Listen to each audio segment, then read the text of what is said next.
G.I. Joe? G.I. Joe? G.I. Joe. It could have been anything else.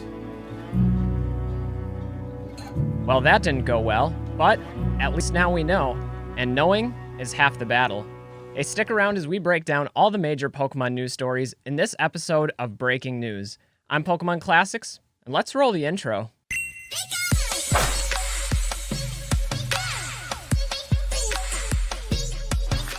Hey everybody, what's up from Pokemon Classics, reminding you that the classics never go out of style. Today we're breaking down the top 5 news stories in Pokemon, along with some of my own personal thoughts on each one.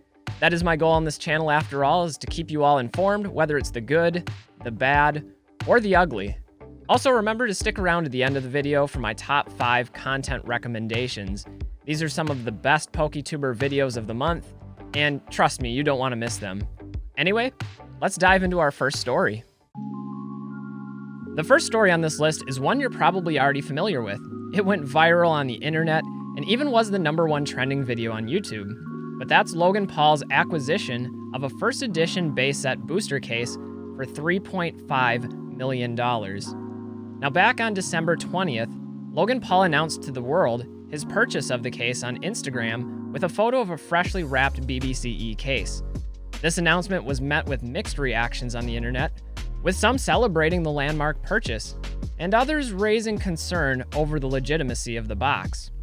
One such individual was Rattle Pokemon, who created a series of investigative videos casting doubt on the authenticity of the box.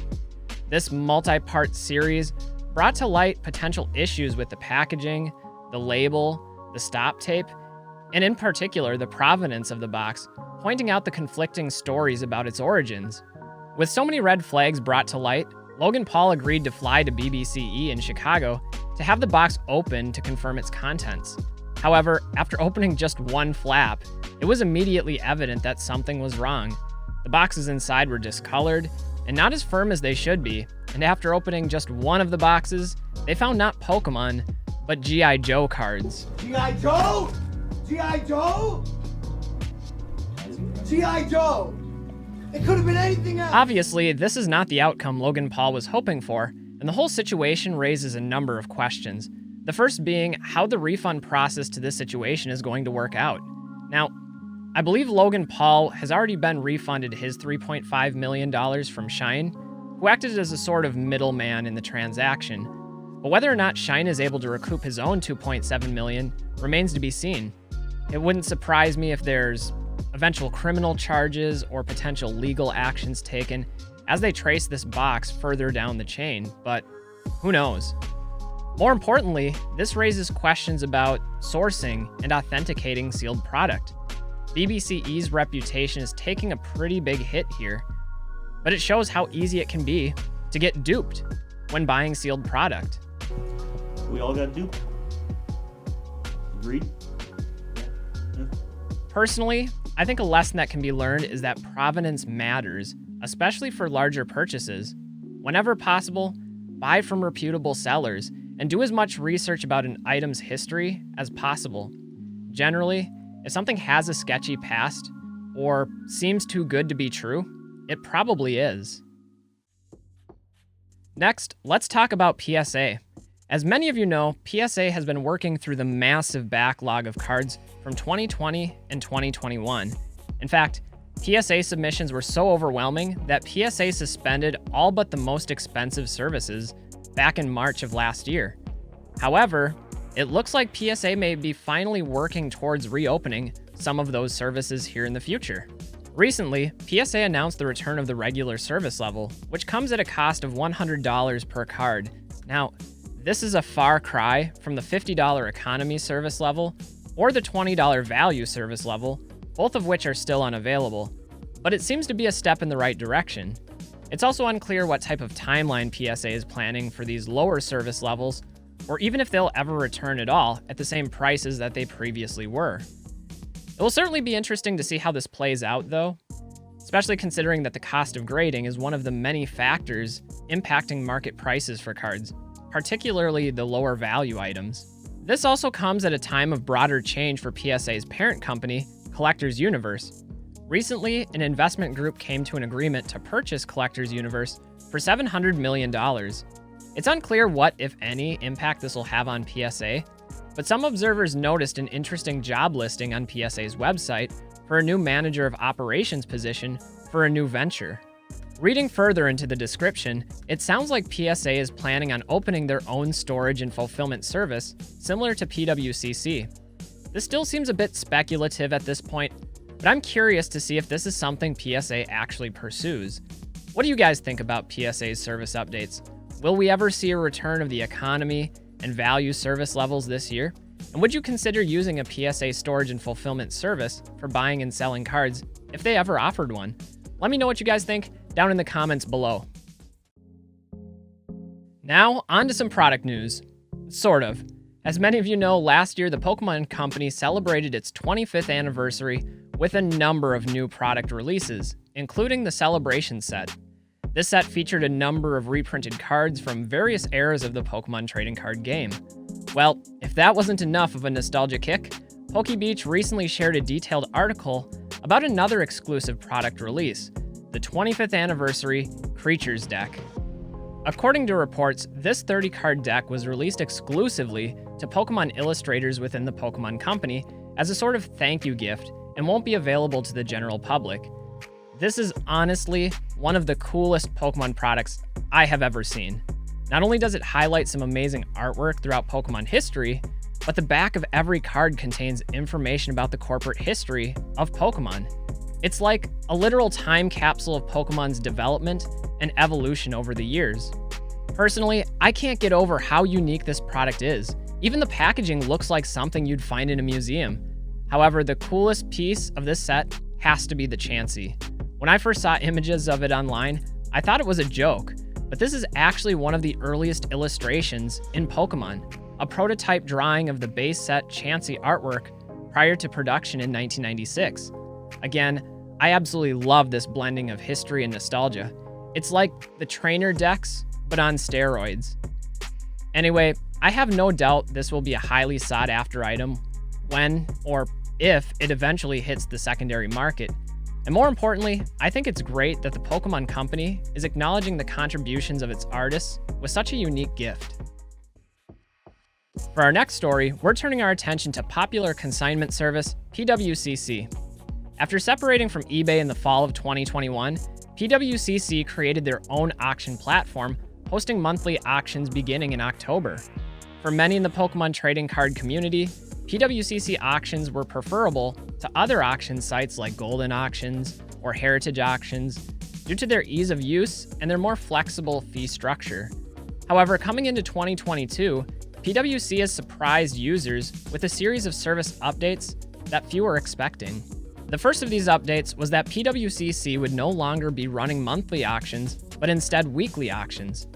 This decision is likely due to the sheer volume of cards being submitted each auction cycle, making auctions difficult to navigate and items difficult to track. However, one of the appeals of the monthly auction blocks is that it would bring in more attention and a larger buyer pool. Predictably, this decision was met with critical responses, especially from sellers who had previously sent cards in to be auctioned in the January monthly auction, not a weekly auction. Without warning or chance to withdraw their cards, many of these sellers found themselves as the guinea pigs of PWCC's very first weekly auction. What made this situation even worse, though, is that PWCC would be enrolling their buyer's premium at the exact same time.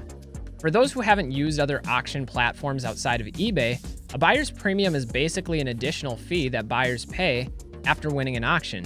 For most auction houses, including PWCC, that fee amounts to an additional 20% of whatever the winning bid happened to be. Naturally, this additional charge to the buyer often leads to lower final prices, and for sellers on PWCC, this came largely as an unexpected surprise. It may have come as a surprise to some buyers too. Unlike other auction platforms, PWCC's bidding process doesn't calculate this charge until after the bid is submitted, rather than during the submission of a bid. Now, to be fair, PWCC is in the process of updating its software to make the buyer's premium more transparent. I've also used PWCC as both a buyer and a seller in the past and have always had great customer service and found the platform efficient and user-friendly for the most part. But I can't help but feel that these developments are a major step back. With sellers already paying substantial fees to list products, I don't understand the necessity of a buyer's premium to begin with, or why PWCC is trying so hard to be like these other outdated auction services when they have their own unique opportunity to innovate in this space. Again, let me know what you guys think about PWCC down in the comments below. If you're watching this video, you probably know Leonhart. With over 1.5 million subscribers, Leonhart is one of the most recognizable personalities in the Pokemon YouTube space.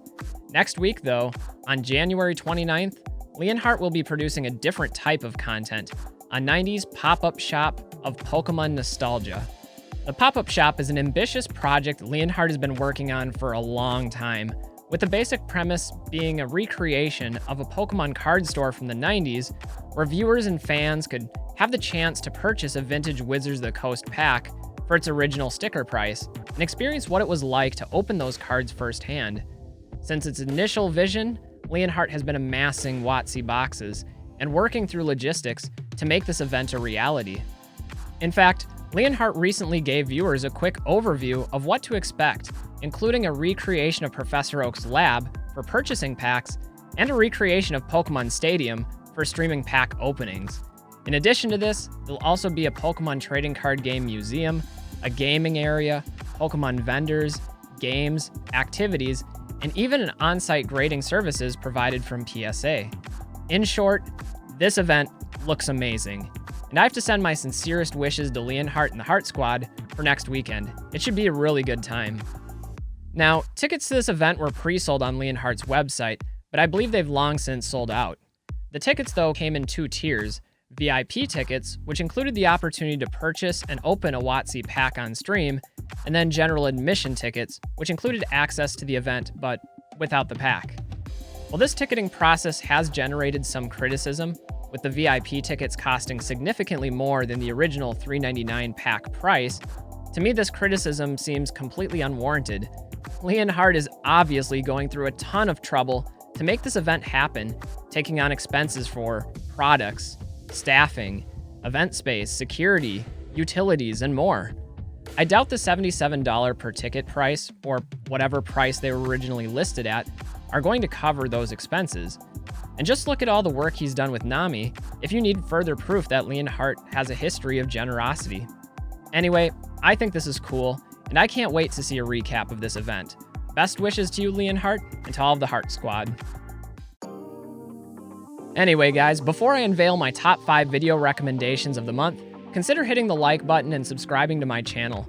I put in hours and hours of work into each one of these videos on my channel, and your support really goes a long way in helping me stay motivated and staying on the grind to produce more content. But anyway, I truly appreciate you all for watching, and let's get to the top 5. It's not often you get to see TCA gaming on camera, and it's even less frequently that you get to see him dunking basketballs for an audience. So I would definitely recommend you guys to go check out that video titled Dunking, where again, we get to see Rusty, the legendary Pokemon collector, flying through the air like Michael Jordan. Next, let's send a collective shout out to Pat Flynn of Deep Pocket Monster for reaching 100,000 subscribers on his YouTube channel. Now, Pat is the absolute master when it comes to live streaming and videography, and I really enjoy his channel. He's definitely been one of the bright spots in the Pokemon community, so definitely go check out his 100,000 subscriber celebration video. It's definitely worth the watch. Next, a video for all the Japanese and modern collectors out there, and that's from SMPratte. Now, he's the OG of Pokemon collecting, one of my personal favorite YouTubers, and recently, he showcased a VMAX Climax box opening on his channel, and it was a really cool look at some unique artworks, and the enthusiasm he has as a collector is always something that I'm going to recommend. So definitely go check out that video from SMPratte.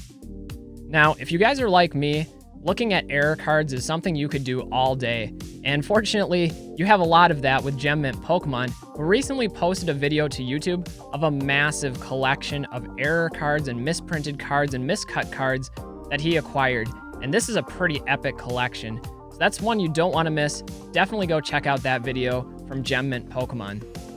Finally, the last video that I want to highlight on this month's countdown is a video you've probably seen already. It's actually a series of videos, and that's from Rattle Pokemon as he covered the investigation over Logan Paul's base set box case. Now, these videos were so well researched, so well made, and I can tell that a ton of time and effort went into their creation. So definitely go over there, give some support to Rattle Pokemon if you haven't seen them already. Grab some popcorn. It's a long watch, but one that's a very good watch. We're fortunate to have people like Rattle here in the community. Anyway, guys, that's going to wrap it up for this inaugural episode of Breaking News, where we break down some of the most important Pokemon news stories each month. Let me know what you guys think of this format down below. Something I'm looking forward to doing each month here on out in 2022. And if there's any major news stories that I missed, definitely comment them down below, because we all have to keep informed. Anyway, guys, I'm Pokemon Classics, reminding you that the classics never go out of style. Thanks for spending the time with me. We'll see y'all with the next video. Bye, everybody.